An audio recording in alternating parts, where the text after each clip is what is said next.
Bonsoir bien-aimés, soyez bénis dans le nom de Jésus. Je suis très heureuse de vous retrouver. Vraiment, que le Seigneur bénisse chacun de nous. Où que tu te trouves, que tu sois dans ta maison, dehors. J'espère que vous avez tous fait un beau culte, un très beau culte.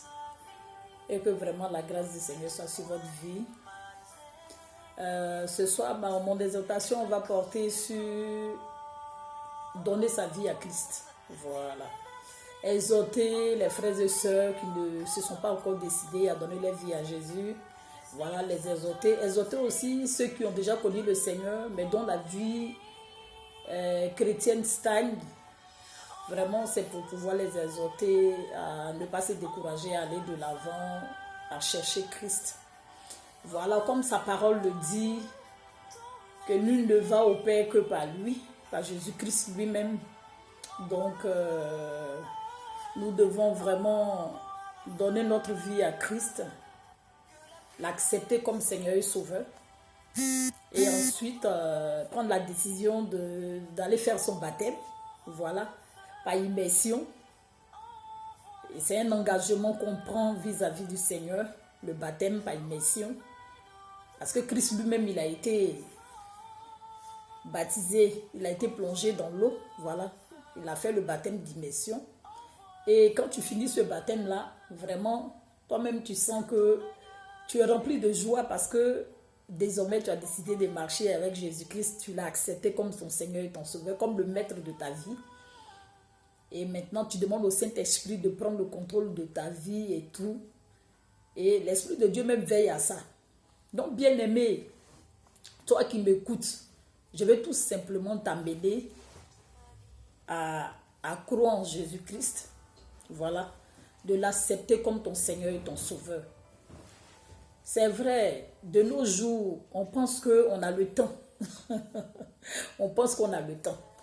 Ah non, moi, je vais finir mon gasoil, j'ai fini de gérer mes busy, je vais finir de faire ci, je vais finir de faire ça. Oh, peut-être quand j'aurai dans les 50 ans par là, mais la Bible dit qu'aujourd'hui, là, c'est ton jour de salut, mais demain ne t'appartient pas.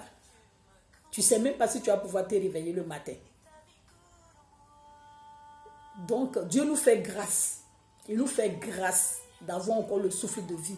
Regarde, il y a des personnes qui n'ont pas eu cette occasion-là de donner leur vie au Seigneur. C'est vrai qu'on leur a peut-être prêché la parole, mais ils se sont dit, oh, après, j'aurai le temps, j'ai tout le temps de gérer ça. Mais ils n'ont pas eu ce temps-là, malheureusement. Et quand tu n'as pas accepté le Seigneur Jésus-Christ comme ton Seigneur et ton Sauveur, comme le maître absolu de ta vie, quand tu es mort, c'est fini. Hein? Il n'y a pas à faire, on n'a qu'à prier pour toi. Hein? Tu es déjà parti. Donc les prières qu'on va faire derrière ici, là, ça sert à quoi? Puisque tu n'es plus vivant.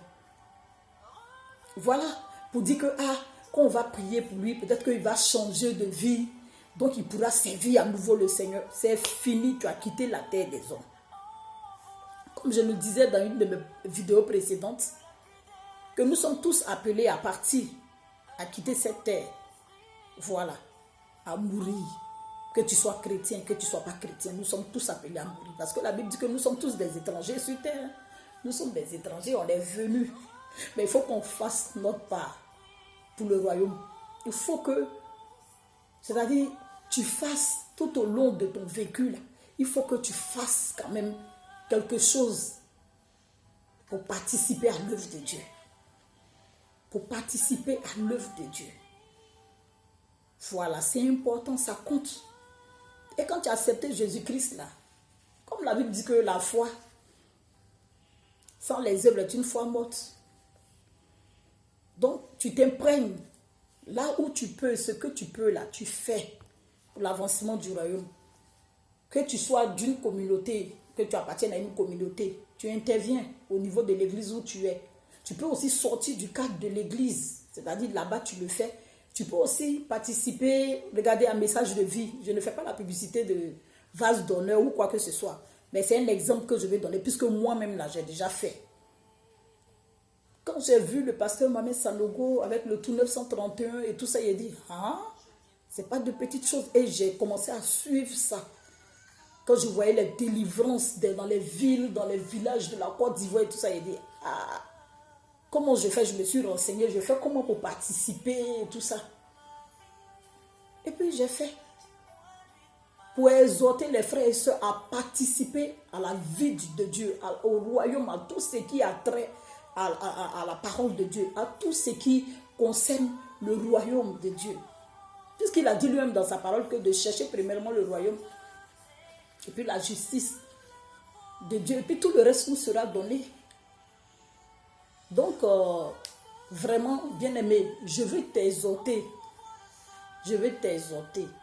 à faire, à participer à la vie du royaume, que ce soit dans ton église, que ce ne soit pas dans ton église, où que tu sois, participe. C'est vrai de bien dire, il suffit de poser des actes bien. Non, hein?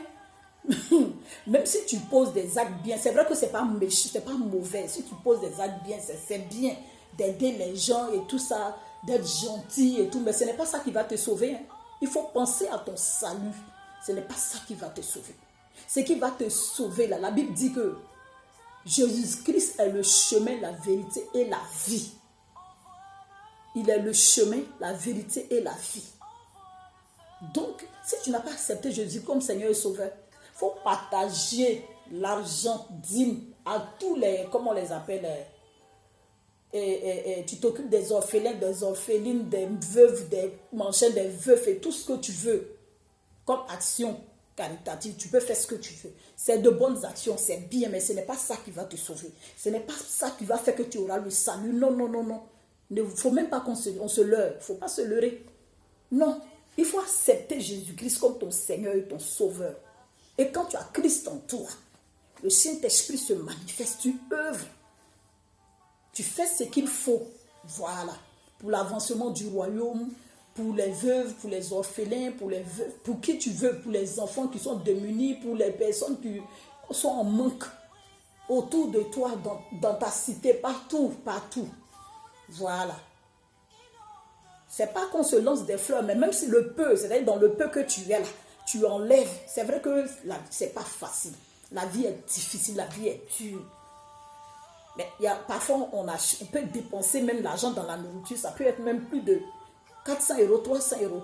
Même si tu enlèves 10 euros même pour participer à EMC TV. Bon, c'est maintenant que les gens ont mis, ils ont commencé à mettre. Mais il y a longtemps, je faisais cela. Je faisais cela. Pas pour me lancer des fleurs, pas pour m'enorgueillir, mais pour dire que par rapport au peu que je gagne là, le peu que je gagne là, le Seigneur fait de sorte que même quand c'est chaud, j'arrive à manger. Pourquoi? Parce que ce que tu as là, tu ne penses pas qu'à toi seul. Oui. Mais la base, c'est la parole de Dieu. C'est d'accepter Jésus-Christ d'abord comme Seigneur et Sauveur. Maintenant, bien aimé, toi qui es déjà chrétien, mais qui a été découragé, qui est passé par des tribulations, qui a traversé des épreuves, dont la vie chrétienne stagne, bien aimé, je veux te dire tout simplement que reprends courage, reprends force. Regarde, réalise qui tu es. Réalise qui tu es. Et puis, en même temps, sache que la grâce que tu as là, c'est pas parce que tu la mérites. Hein. La Bible dit que c'est quoi la grâce? La grâce, en fait, c'est la faveur de Dieu que nous recevons. Mais pas parce que nous la méritons. Non, non, non. Nous recevons la faveur de Dieu sans la mériter. C'est cela la grâce.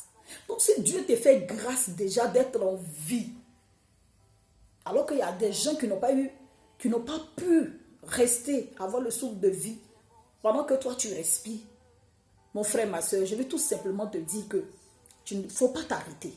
Tu ne dois pas t'arrêter. Ne laisse pas le découragement t'avoir. Ne laisse pas les problèmes de la vie t'envahir, t'arrêter par rapport aux choses de Dieu. Non, non, non, non, non. Ça a beau être difficile, ça a beau être dur, mais persévère. Persévère, bien-aimé. Sache qui tu es. Sache que tu es appelé à dominer. Tu es appelé à être au-dessus. Relis la parole de Dieu. Réattache-toi. Je sais que rien n'est facile. Rien du tout n'est facile. Mais prends toujours ton courage. Parce que la Bible dit que c'est seuls les violents qui s'emparent du royaume des cieux. Hein. C'est seuls les violents. Donc, reprends vie. Là où les choses s'étaient arrêtées là. Remets-toi à genoux. Pleure si tu veux. craque si tu veux, mais reprends vie. C'est ça que je voulais te dire ce soir. Sois béni, que le nom de Jésus soit élevé. Je vais lire un passage dans Romains 6, verset 14, parole de notre Seigneur. Car le péché n'aura point de pouvoir sur vous, puisque vous êtes non sous la loi, mais sous la grâce. Même si tu penses que tu étais tombé et que c'est ça qui est devenu un frein pour toi, bien aimé, laisse-moi te dire que relève-toi. Tu n'es plus... Regarde, quand il y avait la loi là, vous-même, relis l'Ancien Testament. Quand il y avait la loi là, yeah, c'était dur. C'était dur même quand il y avait la loi. C'était mal dur même. Quand il y a la loi là, ça condamne. Tu ne peux pas faire quelque chose et puis la loi, ça ne va pas te condamner. La loi, tu seras toujours face à la loi. Mais la Bible dit qu'on n'est plus sous la loi. Que désormais là, nous sommes sous la grâce de Dieu. Dieu nous fait grâce. Donc même si tu étais tombé, relève-toi. Peu importe ce que tu as traversé. Peu importe les portes que le péché a pu ouvrir. Non. Le Seigneur ne regarde pas ça. Il t'aime. Il t'aime, donc relève-toi. Et puis vas-y, va de l'avant. Quand l'ennemi, l'adversaire, l'ennemi, le diable va savoir que même quand tu tombes et puis tu reprends automatiquement force et courage pour continuer le chemin avec le Seigneur, lui-même là, il se lasse. Donc bien aimé, soyez forts dans le nom de Jésus. Que la grâce du Seigneur soit sur nos vies. Que sa grâce soit sur la vie de nos enfants. Et que tout plan, la Bible déclare que c'est que des plans de bonheur, de paix, de joie qu'il a fait pour nous. Que ce que le Seigneur lui-même a dit pour nous, les plans de joie, de paix, de bonheur, dans son dessein, là, que cela se manifeste sur la vie de chacun de ses enfants. La Bible dit que Christ a donné sa vie à la croix de Golgotha. Il s'est donné en sacrifice pour que chacun de nous, pour que toute l'humanité soit sauvée, pour qu'on ne soit plus sous un joug étranger, pour qu'on ne soit plus esclave du péché. Donc, bien-aimé, laisse-moi te dire que tu ne dois même plus te décourager. Ne laisse plus place au découragement. Si tu étais chant, si tu avais une responsabilité quelconque à l'église, il faut que tu réalises qui tu es réellement en tant qu'enfant de Dieu. Ce que tu représentes aux yeux du Seigneur. Ce que tu représentes aux yeux de Christ. Voilà. Reprends confiance en toi. Ne te laisse pas aller par ce que les gens pensent. Ne te laisse pas aller par les émotions des autres bien-aimés. Sois béni dans le nom de Jésus. Toi qui m'as entendu ce soir-là, c'est à toi que je m'adresse. Voilà. Toi qui ne connais pas encore Jésus, il t'appelle, viens à lui. Il t'appelle. Dépêche-toi, Jésus-Christ t'attend parce qu'il t'aime. Peu importe qui tu es, peu importe ce que tu fais, il t'aime. Donc viens à lui. Sois béni dans le nom de Jésus. Fais des proclamations sur ta vie. Ne te laisse pas envahir par le négatif, par les pleurs, par la détresse, par le découragement, par les échecs. Non, non, non. Jésus-Christ a vaincu toutes ces choses-là sur la croix de Golgotha pour toi. Donc que son sang précieux te couvre, peu importe là où tu te trouves sur toute la planète Terre, que le sang de Jésus te couvre, que son amour surabonde dans ta vie. Soyez bénis. Amen.